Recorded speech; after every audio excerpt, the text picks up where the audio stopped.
आपण सांगवी या ठिकाणी सर्व या पंचक्रोशीतील तथा सांगवीवासी तसेच ग्रामपंचायत कार्यालय सांगवी यांच्यातर्फे आदरणीय लोकनेते संघर्ष योद्धा धनंजयजी मुंडे साहेब यांच्या प्रतिमेला दुग्धाभिषेक या ठिकाणी केलेला आहे।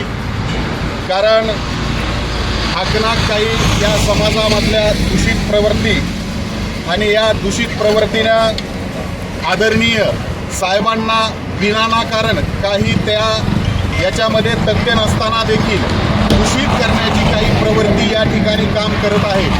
त्या प्रवृत्तीचा निषेध आणि आमच्या आदरणीय साहेबांना या ठिकाणी दुग्ध अभिषेक घेऊन या ठिकाणी शुद्ध करण्यासाठी सर्व या गावातील रहिवासी व पंचक्रोशीतील सर्व जणांनी या ठिकाणी दुग्ध अभिषेकाचा कार्यक्रम ठेवलेला आहे व आदरणीय धनंजयजी मुंडे साहेब यांचा या ठिकाणी दुग्ध अभिषेक संपन्न झालेला आहे।